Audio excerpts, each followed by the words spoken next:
आज प्रशिक्षण सत्र के 14वें दिन हम नल जल के अनुरक्षण कार्य की चर्चा करेंगे।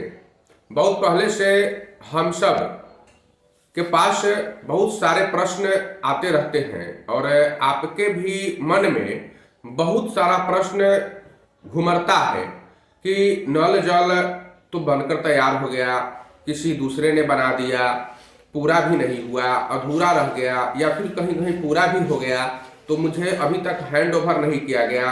हैंड ओवर हो भी जाएगा तो फिर इसमें जो टूट फूट है, मरम्मती का कार्य है, इसको कौन करेगा, साथ ही इसके लिए पैसा कहाँ से आएगा। तो इसके बारे में भी मैंने पहले आप लोगों को बताया है। लेकिन सरकार की जो प्लानिंग है कि मरम्मत का कार्य किस तरीका से कराया जाएगा, तो मरम्मत को हम लोग अनुरक्षण कहते हैं। मरम्मत चलाना भी, यानी उसको संचालित करना और मरम्मत करना, इस समूचे कार्य को हम लोग अनुरक्षण के नाम से जानते हैं। तो ये अनुरक्षण मतलब इसको संचालित करना। चलाएंगे तो टूट फूट होगी ही, टूट फूट होगी तो मरम्मत करना ही पड़ेगा। तो क्या करना है, कैसे करना है, मरम्मत कौन करेगा, इसका पैसा कहाँ से आएगा, किसको मिलेगा, आज हम इसी के बारे में बताएंगे। क्योंकि सरकार की अति महत्वाकांक्षी योजना है नल जल योजना, और इसका मुख्य उद्देश्य प्रत्येक ग्रामीण परिवार को स्वच्छ पेयजल उपलब्ध कराना है। परंतु समय समय पर पाइप में लीकेज, मोटर में खराबी और शॉर्ट सर्किट, नल का टूट जाना, गेट वाल्व खराब हो जाना, चैम्बर टूट जाना, टंकी फूट जाना, स्टेजिंग का टेढ़ा हो जाना, इन सब कारणों के कारण यह व्यवस्था कभी कभी चरमरा जाती है और प्रत्येक घर तक पानी नहीं पहुंच पाता है। तो इसमें घबराने की बात नहीं है। हम इसके लिए आपको बताने जा रहे हैं कि कैसे कैसे इसका मरम्मत किया जाएगा। सरकार ने इन मरम्मत को करने के लिए, अर्थात ऐसी समस्याओं के निराकरण के लिए आपको राशि भी उपलब्ध कराने का प्रावधान किया है, और छोटी से लेकर बड़ी मरम्मती तक के लिए अलग से अनुरक्षण एजेंसी बहाल करने का निर्णय लिया है। इसको हम लोग कहेंगे कि सूचीकरण करने का निर्णय लिया है। मतलब वो बहाल करने का मतलब होता है कि सरकार उसको पैसा देगी, लेकिन यह बहाल नहीं कर रही है, उसका सूचीकरण कर रही है। लिस्टिंग करेगी कि कौन कौन एजेंसी किन किन पंचायतों में कार्य करेगी, और वहां पर अगर टूट फूट होगा तो उसकी मरम्मती का कार्य कौन एजेंसी किस पंचायत में करेगी, ये कर रही है सरकार। प्रखंड स्तर पर अनुरक्षण एजेंसी की बहाली की जाएगी, यानी उसका सूचीकरण किया जाएगा। प्रखंड स्तर पर किया जाएगा। एक प्रखंड में प्रत्येक 3 पंचायत पर एक अनुरक्षण एजेंसी का सूचीकरण किया जाएगा। अगर आपके प्रखंड में 12 पंचायत हैं तो 4 एजेंसी आपके प्रखंड में सूचीबद्ध की जाएगी। अगर 30 पंचायत हैं आपके प्रखंड में तो 10 एजेंसी को सूचीबद्ध किया जाएगा। ये जो है, ये अनुरक्षण एजेंसी को सूचीबद्ध करने की बात हो रही है। इसके लिए समाचार पत्रों में विज्ञापन भी निकाला जाएगा और उसमें किस प्रखंड में कितने अनुरक्षण एजेंसी की आवश्यकता है यह भी बताया जाएगा। तो इस तरह की बातें कहीं कहीं प्रारंभ हो चुकी हैं। कुछ कुछ प्रखंडों में अनुरक्षण एजेंसी को सूचीबद्ध करने के लिए आवेदन मंगाए भी गए हैं और कुछ प्रखंडों में यह प्रक्रिया जारी होने वाली है। तो अब आपको घबराने की आवश्यकता नहीं है। हम बताएंगे कि आपको किस तरह से कौन कौन लोग अनुरक्षण एजेंसी का काम कर सकते हैं। प्रखंड स्तरीय अनुरक्षण एजेंसी की चयन की जो प्रक्रिया प्रारंभ होने जा रही है, इसमें कौन कौन से लोग भाग ले सकते हैं, कौन कौन से लोग अनुरक्षण एजेंसी के रूप में अपने आप को सूचीबद्ध करा सकते हैं।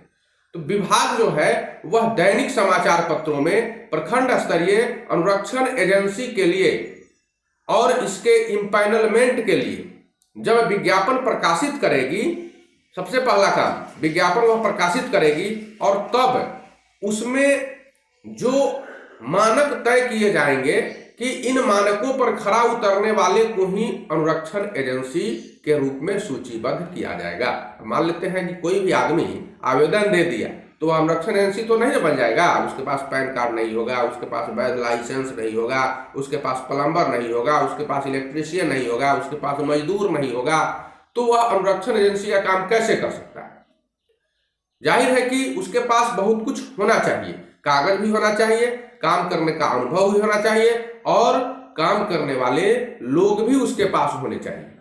तो जब विभाग द्वारा ऑनलाइन आवेदन प्राप्त करने के लिए एक मोबाइल एप्लीकेशन विकसित किया जा रहा है, वह भी कर लिया जाएगा और तब इसके बाद ये विज्ञापन प्रकाशित किया जाएगा। इसमें क्या क्या चीज मांगे जाएंगे सो ध्यान रखना है। अगर आपको भी ऐसा करना चाहते हैं तो सूचीबद्ध हो सकते हैं, लेकिन आप अपने नाम से ऐसा कभी नहीं करेंगे। आप जो वार्ड सदस्य हैं दूसरे के नाम से सूचीबद्ध हो सकते हैं अगर आपके पास ये कागजात हैं। अन्यथा जिनके पास होगा वो लोग तो आवेदन करेंगे। तो प्रखंड स्तरीय अंगरक्षण एजेंसी को अपना एक नाम होना चाहिए, उसके फर्म का कोई नाम होना चाहिए और पूर्ण अस्थायी पता होना चाहिए, ये उसमें भरने के लिए आएगा। मोबाइल नंबर भरना है, ईमेल आईडी भरना है, आधार कार्ड देना है, पैन कार्ड देना है, जीएसटी का नंबर देना है, बैंक अकाउंट का नंबर देना है और आईएफएससी कोड देना है। ये सारे चीज उसमें भरने होंगे। सरकार को यह ब्यौरा लिख कर देना पड़ेगा। जीएसटी धारक कोई भी व्यक्ति हो या कोई भी संस्था हो, यह सूचीबद्ध हो सकता है, लेकिन उनके पास कुशल मानव बल होना चाहिए। कुशल मानव बल का मतलब कि फिटर, इलेक्ट्रीशियन, प्लम्बर, वेल्डर, ये सब उसके पास होना चाहिए। आवेदक जितने भी लोग आवेदन करेंगे उन सबों के आवेदन पत्रों में जो बातें वर्णित हैं उन और जो कागजात उनके द्वारा उपलब्ध कराए जाएंगे, उन्हीं कागजातों के आधार पर एक जिला स्तरीय टीम गठित होगा। उस टीम में जिला पंचायती राज पदाधिकारी होंगे, लोक स्वास्थ्य अभियंत्रण विभाग के कार्यपालक अभियंता होंगे और साथ साथ आपके प्रखंड विकास पदाधिकारी और प्रखंड पंचायती राज पदाधिकारी होंगे, कार्यपालक सहायक होंगे और ये लोग मिलकर उस एजेंसी का चयन करेंगे जिनको उस प्रखंड में कार्य करना है। तो सबसे अधिक जिनके पास कागजात होंगे और सबसे अधिक कुशल मानव बल होंगे, जिनको अनुभव होगा, वही लोग इसमें सूचीबद्ध किए जाएंगे। जिनको पहले से काम करने का अनुभव है, कहीं ना कहीं वो टेंडर लिए हैं या फिर नल जल का काम किए हैं या फिर उनको अनुभव है, तो वैसी एजेंसी को इसमें प्राथमिकता दी जाएगी। मतलब वैसे लोगों को ही प्राथमिकता दी जाएगी ताकि कार्य आसानी से हो, कुशलता पूर्वक हो, काम करने के बाद कोई शिकायत नहीं हो, इनको ही दिया जाएगा। अब आगे हम जानेंगे कि मुख्यमंत्री पेयजल योजना जो है, इसमें प्रखंड स्तरीय अनुरक्षण एजेंसी को जब सूचीबद्ध कर लिया जाएगा तो वह एजेंसी क्या काम करेगी और कैसे आपके यहाँ आकर वह मरम्मत करेगी, किस प्रकार से करेगी। तो प्रखंड स्तरीय अनुरक्षण एजेंसी का बहुत सारा कार्य है, दायित्व है। उनसे एग्रीमेंट कराया जाएगा प्रखंड में कि आपको इस तरह के कार्य करने हैं और कहीं भी गलत काम नहीं करना है। तो एजेंसी द्वारा जो काम एजेंसी को सौंपा जाएगा, आपके द्वारा, वार्ड सदस्य के द्वारा, प्रखंड के द्वारा, उस कार्य को अनुरक्षण एजेंसी समय पर पूरा करेगी। और कैसे काम करेगी, तो उसका कार्य करने का तरीका, वार्ड स्तर पर जो पेयजल योजना है इसकी मरम्मति का कार्य प्रखंड स्तरीय अनुरक्षण एजेंसी करेगी। इसके लिए जब उनको सूचीबद्ध कर लिया जाएगा, जिनके पास इलेक्ट्रीशियन हो, फीटर हो, प्लम्बर हो, वेल्डर हो, मैकेनिक हो, हेल्पर हो, स्किल्ड मेसन हो, राजमिस्त्री, ये सब हो, और इन्हीं की सेवा वह उपलब्ध कराएगा। यानी उनके पास कुशल मानव बल होंगे, साथ साथ उनके पास सामग्रियों का भंडार होगा। प्रखंड स्तरीय अनुरक्षण एजेंसी जो होंगे उनके पास कुछ सामग्रियां, जैसे आपके यहाँ लगना है तो पाइप होगा, एचडीपी पाइप होगा, एमडीपी पाइप होगा, नल होगा, ब्रास नल, गेट बल्ब होगा। उसके बाद जो पाइप लगता है टंकी में वो पाइप होगा, उसके पास टंकी होगा, स्टेजिंग का सामान होगा, एल्बो होगा, टी होगा, कैप होगा, स्टॉपर होगा, तो बहुत सारे चीज उसके पास होंगे। ये सारे सामग्रियां उनके पास पहले से उपलब्ध रहेंगी और साथ साथ कुशल मानव बल भी उनके पास उपलब्ध रहेगा। इतनी चीजों की व्यवस्था उनको रखना होगा और साथ साथ तत्क्षण जहां से भी आदेश आता है 24 घंटा के अंदर वहां पहुंचने के लिए परिवहन की व्यवस्था भी उन्हें स्वयं करनी होगी। तो ये सारी चीजें जिनके पास उपलब्ध रहेगी वहीं प्रखंड स्तरीय अनुरक्षण एजेंसी का कार्य करेंगे। जैसे ही वार्ड क्रियान्वयन और प्रबंधन समिति से सूचना उनको प्राप्त होगी कि हमारे यहाँ अमुक स्थान पर ये चीज टूटा हुआ है या इन चीजों की मरम्मती करनी है, तो सूचना की प्राप्ति होने पर तुरंत संज्ञान लेते हुए मानव बल एवं सामग्रियों के साथ और फिटिंग टूल किट भी, काम करने के लिए रिंच पिलास भी तो लगता है ना, तो ये टूल किट के साथ उनको अति शीघ्र योजना स्थल पर पहुंचना होगा और जितनी भी त्रुटियां हैं ससमय और यथाशीघ्र उनका समाधान कराना होगा। कार्य संपन्न जब हो जाएगा तो अपने लेटर हेड पर प्रचलित जो बाजार दर है, जो बाजार में दर है, रेट है किसी चीज का, उस रेट से वो आपको एक विपत्र प्रस्तुत करेंगे, मतलब एक बिल आपको देंगे बनाकर, अपने लेटर पैड पर एक बिल बनाकर देंगे कि आप इतना इतना कार्य हुआ है, आपका ये सामग्री लगी है और इतना इतना मानव बल लगा है। तो जितना आदमी लगेगा, जितना लेबर लगेगा, जितना प्लम्बर लगेगा, जो इलेक्ट्रीशियन लगेगा या जितना सामग्री लगेगी, सबका वो बिल आपको प्रस्तुत करेगा। अब आप क्या करेंगे, वो तो आपको बिल दे दिया, बना भी दिया, आपको परेशान होने की जरूरत नहीं है। आप तो एक फोन करेंगे और आपके यहाँ वो चला आएगा, फिर वो समस्या का समाधान भी करेगा और साथ साथ आपको बिल भी प्रस्तुत करेगा। इसके बाद प्रखंड स्तरीय जो अनुरक्षण एजेंसी होगी, मरम्मती के उपरांत जब वो मरम्मत कर लेगी तो जहां जहां मरम्मत करेगी उसके अगल बगल के 3 गृह स्वामियों को, मतलब 3 घर वाले लोगों से और तकनीकी सहायक से संतुष्टि का प्रमाण पत्र लेंगे। उस पर लिखवाएंगे एक पेपर पर कि यहाँ पर फलाने फलाने चीज की मरम्मती की गई और हम लोग संतुष्ट हैं कि मरम्मत अच्छी प्रकार से हुई है। इस जब प्रमाण पत्र को वो प्राप्त कर लेंगे तो उस विपत्र यानी उस बिल के साथ आपको वार्ड सदस्य को यानी अध्यक्ष को, वार्ड क्रियान्वयन और प्रबंधन समिति के अध्यक्ष को वो बिल समर्पित करेंगे और जब आपको समर्पित करेंगे तब भुगतान की प्रक्रिया प्रारंभ होगी।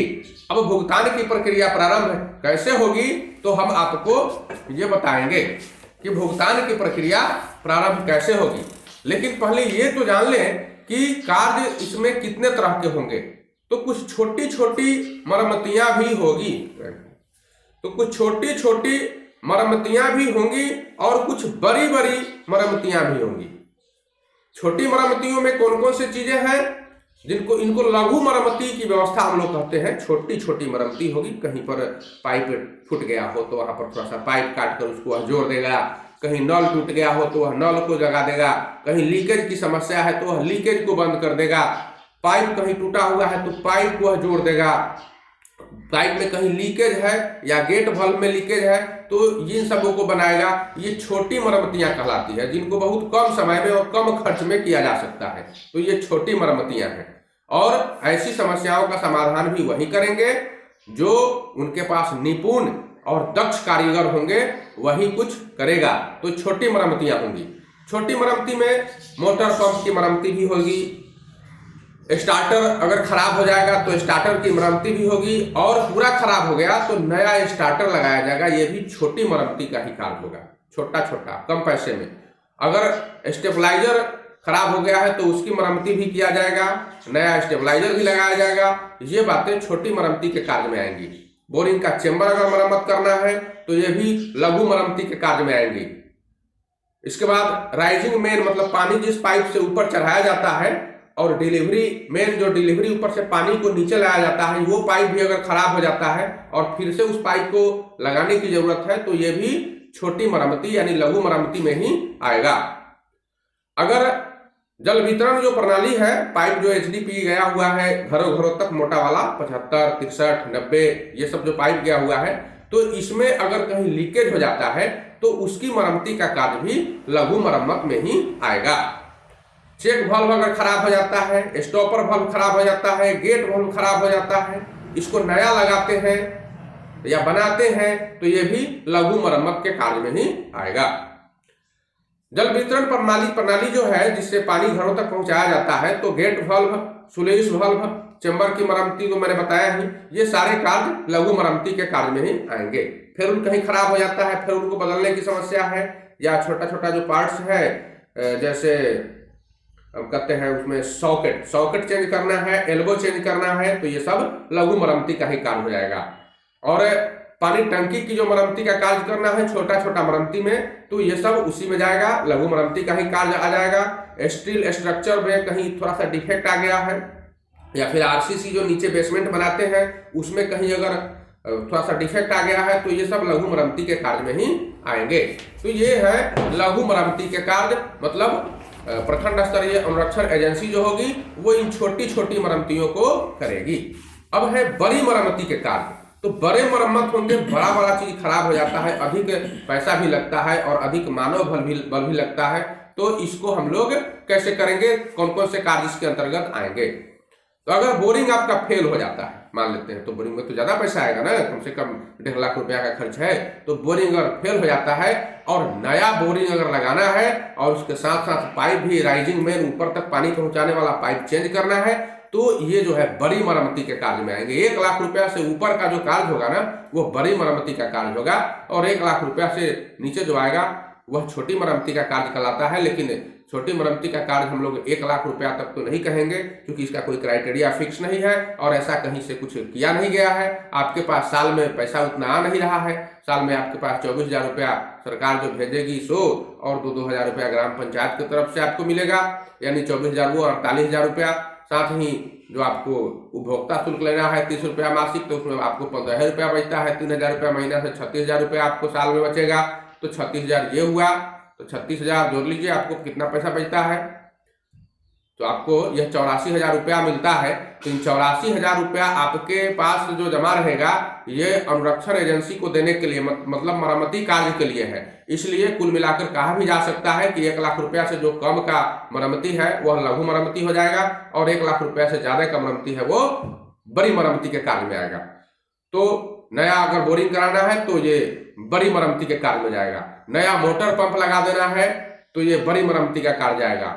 टंकी अगर नया बदल देना है, स्ट्रक्चर का नया निर्माण कराना है, आरसीसी हो या फिर स्टील स्ट्रक्चर हो, यह बड़ी मरम्मती का कार्य जाएगा। पानी की जो टंकी है अगर अलग से लगाना है तो यह भी बड़ी मरम्मती का कार्य जाएगा। नया घर अगर बनता है और नया पाइपलाइन अगर वहां तक पहुंचाना है या फिर उनको नया कनेक्शन देना है, तो यह भी बड़ी मरम्मती के कार्य में आएगा। आपदा और किसी अन्य परिस्थिति में, यानी अगर भूकंप हो जाए, आग लग जाए, और ऐसी परिस्थिति में आपका पाइपलाइन ज्यादा से ज्यादा क्षतिग्रस्त हो जाता है या फिर टंकी स्टेजिंग टूट जाता है, तो यह भी बड़ी मरम्मती का कार्य होगा, क्योंकि इसको पुनर्स्थापन करने की आवश्यकता होगी। पूर्व से जो पाइपलाइन निर्मित है और वो क्षतिग्रस्त हो गया है, तो इसको अगर फिर से बनाना है और 100 मीटर का अगर से कम है तो लघु मरम्मती होगा, लेकिन 100 मीटर से अगर ज्यादा का पाइपलाइन अगर आपको चेंज करना है या फिर नया लगाना है पाइपलाइन, तो यह बड़ी मरम्मती का कार्य होगा। तो ये बड़ी मरम्मत के कार्य है, और इसमें जो जहां मेजर रिपेयर की जरूरत है, बड़े बड़े मरम्मत की जरूरत है, बड़ा बड़ा रिपेयर करना है, तो ऐसी स्थिति में वार्ड क्रियान्वयन प्रबंधन समिति जो होगी एक प्रस्ताव बनाएगी, और उस प्रस्ताव को बनाने के बाद यह समिति यानी वार्ड क्रियान्वयन और प्रबंधन समिति तकनीकी सहायक जो होंगे उनको प्राक्कलन बनाने के लिए, यानी कनीय अभियंता को प्राक्कलन बनाने के लिए देगी। एस्टीमेट बनेगा उसका, फिर से एस्टीमेट बनेगा कितना रुपया कार्य होना है। तो जेई जो होंगे या फिर तकनीकी सहायक जो होंगे वह पहले तो जाएंगे स्थल पर, स्थल निरीक्षण का काम करेंगे, उसके बाद वो प्राक्कलन बनाएंगे, और प्राक्कलन बनाने के बाद इसकी तकनीकी स्वीकृति प्रदान करेंगे, और प्रशासनिक स्वीकृति हेतु उसको ग्राम पंचायत में भेजा जाएगा। जब ग्राम पंचायत इस प्राक्कलित राशि को प्रशासनिक स्वीकृति प्रदान कर देगी, तो अधिकतम 7 दिनों के अंदर उस राशि को वह वार्ड क्रियान्वयन प्रबंधन समिति के खाते में हस्तांतरित कर देगी। और यह राशि कहां से आएगी? तो 15वां वित्त आयोग जो होगा उसके टाइड घटक से। 15वां वित्त आयोग जो पैसा देती है ग्राम पंचायतों को, उस 15वें वित्त आयोग से नल जल की जो व्यवस्था है इसके अनुरक्षण का कार्य किया जाएगा। तो हमको ये कार्य करने हैं और हम आगे बताएंगे जब आपके खाते में पैसा आ जाएगा। अगर खाते में उनके पैसा नहीं होता है, अगर उनके खाते में पैसा नहीं होता है यानी ग्राम पंचायत निधि में यह रुपया उपलब्ध नहीं होता है, तब हम क्या करेंगे? तो राशि न उपलब्ध हो तो ग्राम पंचायत जो है प्रखंड पंचायती राज पदाधिकारी की सहमति लेकर, मतलब उनसे एक पत्र लिखवाकर और सहमति लेते हुए कुछ दूसरा अगर मद में पैसा है तो उस दूसरे मद के पैसा को अस्थायी विचलन करेगी और फिर इस मद में लाएगी, खर्च करेगी। इसके साथ वार्ड क्रियान्वयन प्रबंधन समिति जो है 3 गो कोटेशन प्राप्त करेगी 3 दुकानों से, और कोटेशन प्राप्त करने के बाद जो न्यूनतम दरदाता है, न्यूनतम जो कम से कम जो देंगे उनसे कार्य कराना है। तकनीकी सहायक के पर्यवेक्षण में तकनीकी सहायक जो होंगे वह देखरेख करेंगे और उनके देखरेख में इस कार्य को संपन्न कराया जाएगा और जो कार्य होगा उसकी मापी की जाएगी, फिर एमबी में वो चढ़ेगा। आपका जो एमबी बना होगा ना, फिर से इसको उस एमबी में चढ़ा दिया जाएगा। इसके बाद वार्ड क्रियान्वयन और प्रबंधन समिति वो जो कार्य कराया गया है उसका अनुसरण करेगी और उसको मापी पुस्त में जो लिखा गया है उसका ये कहते हैं हम लोग उसको मतलब स्वीकृत कर लेते हैं, और स्वीकृत करने के पश्चात तब भुगतान की व्यवस्था किया जाएगा। तो भुगतान की व्यवस्था कैसे होगी? सरकार इसके लिए नियम बदल दिया है। अब हम बताएंगे अगले बार में, अगले प्रशिक्षण सत्र में कि हम उसको भुगतान की व्यवस्था कैसे करेंगे। लेकिन इतना समझ लीजिए कि अब जो है जो मरम्मती होगी, लघु मरम्मती हो या फिर दीर्घ मरम्मती हो, छोटी मरम्मती हो या बड़ी मरम्मती हो, अब आपको वो मरम्मती नहीं करानी है अपने स्तर से। अब इसको प्रखंड स्तरीय अनुरक्षण एजेंसी के माध्यम से ही कराना है। लेकिन अभी तक जब अनुरक्षण एजेंसी की बहाली नहीं हुई है तब तक अगर आपके यहाँ यह समस्या है लीकेज की तो कौन कराएगा? तो अभी तक नहीं है तो आपको वार्ड सभा में इस प्रस्ताव को रखकर वार्ड सभा से पारित कराकर और वार्ड क्रियान्वयन प्रबंधन समिति की जो बैठक होती है उसमें पारित कराकर अभी यह स्वयं के स्तर से कार्य कराना है। जब लेकिन इसकी सूचना आपको लिखित सूचना प्रखंड पंचायती राज पदाधिकारी को और अपने ग्राम पंचायत के पंचायत सचिव को दे देना है और उनसे भी एक पत्र लिखवाकर आपको मार्ग निर्देश मांग लेना है।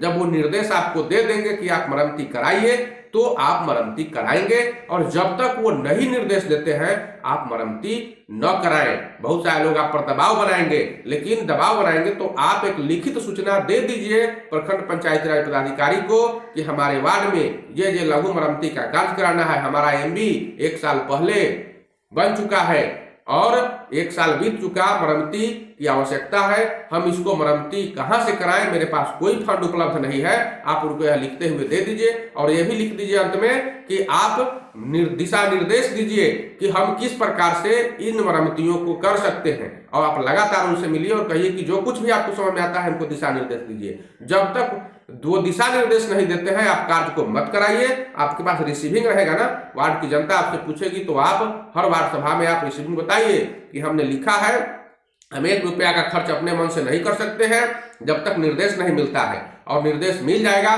तो 1 लाख कहा जाएगा तो हम 1 लाख खर्च करेंगे। तो बस अगले वीडियो में फिर हम हमारे अगले प्रशिक्षण सत्र में फिर हम आपको आगे की बात बताएंगे।